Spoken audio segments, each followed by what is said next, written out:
got Lindsey Horan here. We're presenting her with an Oregon Sports Award. She is your Harry Glickman Professional Athlete of the Year. Lindsey, congratulations. How you doing? Good, thank you for having me. So I don't like starting interviews by going for low-hanging fruit, but I gotta ask. Megan Rapinoe gives an epic speech at the ticker tape parade. He's got Alex Morgan, all you guys dancing. What was the funniest or most memorable moment from that day? Oh my gosh, the funniest moment. Um, oh, this is tough. I think it was honestly Pino's speech. Like, there were so many good parts of that speech and just deep, things that really spoke to a lot of women in general. But I think there was part of it that I was cracking up just because it was such a typical Pino talk, and she was so funny and charismatic and just awesome altogether in that speech. So I think the way she was, after everything, and how well she played and came out, and she was kind of like our person that came and spoke to the public. I think that was my favorite. And then we go to the ESPYs, and you've got other bougie, just well-deserved celebrations. What was your favorite moment of the post-World Cup victory tour, if you will? Favorite moment. I think my favorite was the ticker tape parade. I've never been, a part of something like that, and I think, when we're over in France, we obviously feel the love and support while we're there, like with traveling fans, and then, you can see certain things online or on social media or whatever. But once we got back and saw how many fans came out for us at that time in the morning on, a work day, a school day, I think that spoke so much to us and how much support we had, and there was over 1 million people there, so incredible. Did you do anything else individually to just reflect and take it all in before you came back here to Portland? I did take some time in LA, probably not enough time.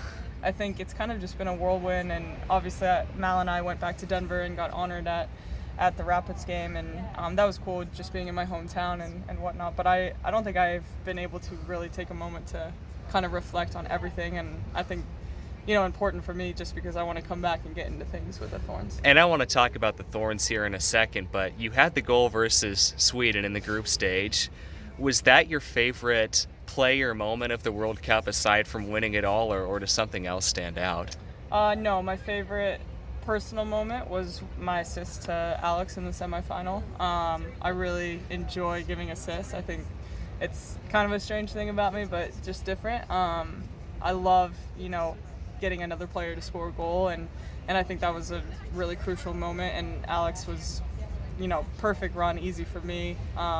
But yeah, I think I had so many emotions after that goal and after that game. It was the most emotional game of my life. So, yeah, incredible. Well, and unless you've been living under a rock or pay no attention to soccer, we know that USWNT went a perfect 7-0, coming home with a gold medal. Where does that accolade rank among some of your other soccer accomplishments? Oh, it's 100% number one. Obviously we've won NWSL championships and the Shield, and I've had some personal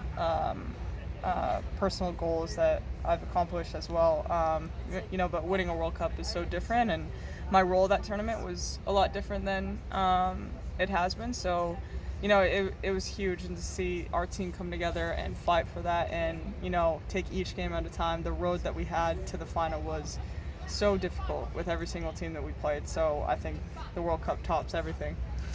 Coming out of Golden, Colorado, you were the top-rated female high school soccer prospect in the country. Were originally committed to go to play for University of North Carolina, but you decided to go overseas, if I'm recalling correctly, because you thought it might accelerate you on your path to potentially play for USWNT quicker. Just that moment there in France, winning it all, playing an important role on a championship team, is that sort of validation, you think, for your decision? Yeah, I think it was kind of full circle, and when I was in Paris, I think that's when I really took in this moment after we played there against Chile. I had a moment after the game. I was like, I need to go back out on the field and kind of just take it all in, and I started crying. I was just like, this is like everything. Like, I'm back at my second home. I'm back where it all began, and I'm here playing in a World Cup. Like, I did all of that, many years ago for 3.5 years, and it was to get to this moment. So that was everything to me, and that moment was everything to me. I can't even explain how how emotional I was. Going off of that, do you ever think at all how differently things might have turned out had you went to University of North Carolina and then Yeah. probably come to the NWSL through the draft? Not really, just because I knew that was the right decision for me, and I never really like looked back on it after the first few years because they were difficult. But now knowing like I'm in the best place possible, and I did, sacrifice a lot, and I, accomplished my goals, and I still have so many more to accomplish. I have so much experience, and I've now been playing for, gosh, I don't even know how long, and I'm 25, so I think that's cool for me because I want to be playing as much as possible and as many years as I can. And before we talk about the Thorns, I want to touch on this because I think it's important. It was announced today, actually, that a bill was introduced in Congress that supports equal pay for U.S. women's national team. Just what are the next steps for the 28 of you who filed the gender discrimination lawsuit against U.S. soccer in March? Just really trying to capitalize on the momentum and positive support that you've received. Right. Yeah. Obviously, the lawsuit's a whole other thing than what we've kind of been talking about through the World Cup, because everything was focused on soccer and whatnot. So I think as we come back together and as more things happen, I think there'll be more talks with U.S. soccer and regarding our lawsuit, and that's kind of all I can say on that for right now. But I think it is huge that everyone is really kind of coming on our side and agreeing with with what we're fighting for, and the brands and companies that have kind of come out and helped us, as in Lunabar and Secret Deodorant. I think it's been huge, for everyone to see that, and for us, it's like we have the most support in the world right now. And you weren't the only thorn in France. You were joined by Tobin Heath, Adriana Franch, and Emily Sonnet. Did you guys do anything at all to try and bask and share that experience together while you were overseas? Yeah, I mean, I think, those are a few of my closest friends as well, and I've been with Tobin for so long, and Sonnet's my best friend, and AD, I think we shared special moments as well. I think, there was one game I was hugging AD for a good, 5 minutes, and, just taking it all in, because we all did play different roles when we were in the World Cup, and I think especially when Toby and I both went back to Paris, it was pretty special. So You look at the Thorns, there's an interesting mix of veterans, but then young talent here too. The fact that the club sent 4 players to France, what does that say about the strength of the club and the organization as a whole? Well, actually, we sent 9 players to France. That's right. Yeah. So I think that says a lot in itself. I think this club has done so well with managing players and, creating, I think a few of the Australian national team players weren't necessarily a part of the national team or whatever, and the way that Mark's, gotten them in, we have players like Mitch Burris getting into the full team as well. So I think it says a lot, and how incredible we are and how professional we are, and the standard here. The 9 of you are all back now. For you individually, how's the process been reinvigorating yourself with the club?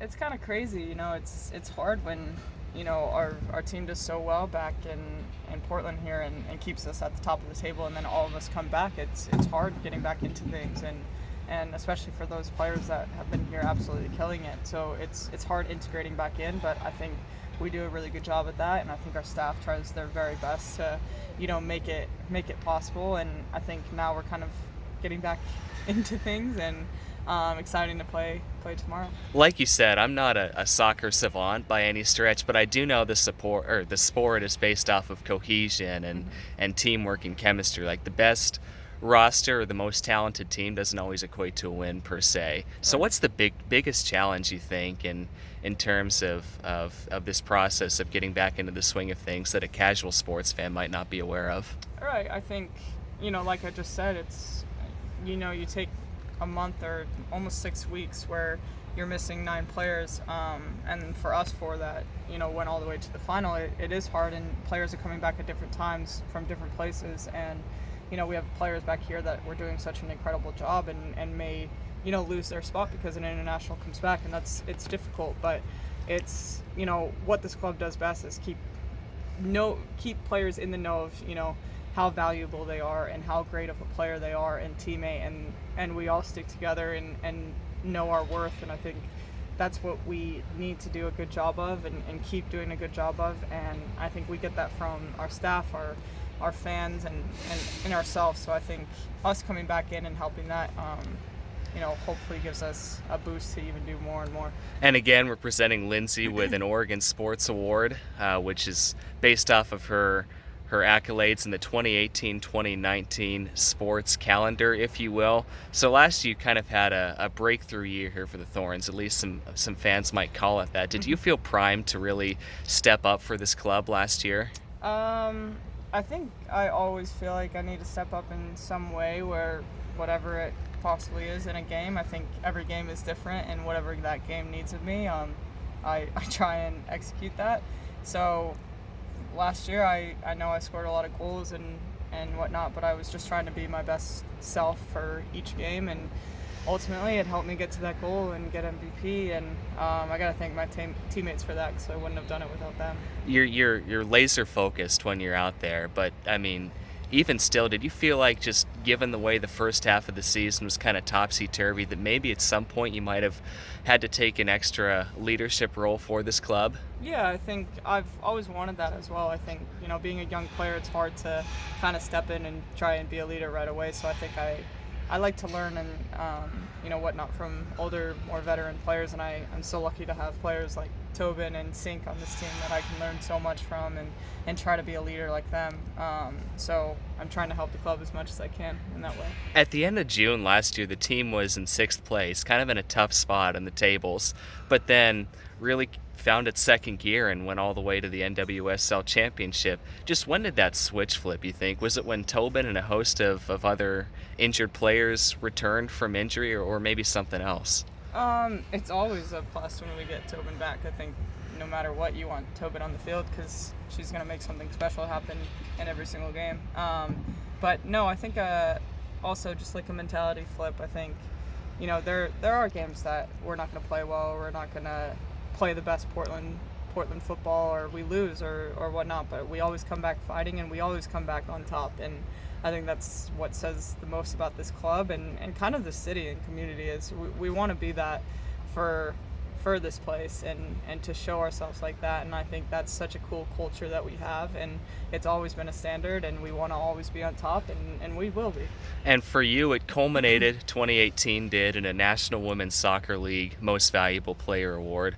What were the emotions like, if you can remember, when you first received notification that you were chosen as the winner? To be perfectly honest, I hated it. Because they told me right before the final, and I kind of wish that they told me afterwards, because I was just focused on the final. So it was kind of a weird feeling, and then we didn't win the final, so it was just like, oh, I don't care anymore. But no, it's when I kind of like look back on it and reflected, I was so proud of what I did accomplish that year, and it was different than any other year in my career, and probably the best that I've played in my career. So I was really proud of myself, and honestly, like I could not have done it without my teammates and my staff and what they did for me, and how they made me feel so confident and play like that and let me play like that. And now, to close out this interview, I do want to touch on your Oregon Sports Award again, the Harry Glickman Professional Athlete of the Year. Just start off with this. What's the significance of the award to you? Oh, it's so cool. I think, now I used to say like Paris was my second home, and I really feel like this is my second home now. And to be able to, play here and play for this city and for this club is so incredible for me. And this is where I've really had my breakthrough, and I couldn't have done it without this community around me and these fans supporting me and this club supporting me. So to be receiving this award, I'm very, very grateful, and I thank you guys so much, just because it does mean so much, getting it from my second home. So I really appreciate it. You've kind of touched on a lot of this earlier, but you are the third Thorn in 12 months to win an Oregon Sports Awards. We had Adriana Franch, goalkeeper, who won the Harry Glickman Pro Athlete of the Year in 2018, and then Mark Parsons was our Slatskill Sportsperson of the Year, awarded annually to the top coach in the state. Just what do you think that indicates to you about how well soccer, and maybe even specifically Portland Thorns soccer, is received in the city and in the state? Oh, I think I've said it before. I think it is our community and the culture that we have and the standard that we have for this club. I think everyone wants the same thing and everyone is held to the same standard and how hard they work and what we bring every single game and every single training session. So it's not a surprise, I don't think, but I'm very lucky to be, getting this award amongst those other two. And do you, and maybe even the team as a whole, each time you step out here at Providence Park, feel as though you're setting an example for young girls and maybe even in some cases young boys here in the city? Yeah, absolutely. I think we see that every day when we have these, young players come out and watch us, and that's what we want to do. That's why we play. We want to win, and we want to show the world who we are, and we want to inspire young athletes. So Lindsey Horan, NWSL MVP, World Cup gold medalist, and now your Oregon Sports Award, Harry Glickman Professional Athlete of the Year. Let's close out with this. Got a game tomorrow night against the Houston Dash here in Portland. What's next for you here in Portland and then with the national team as well? Well, obviously we have a bunch of games left, so please follow along because it's going to be a good end to the season. I think obviously we want to go out and win another NWSL championship, and that would be truly special, after a World Cup win and having everyone back. And so right now I think I'm just focused on that.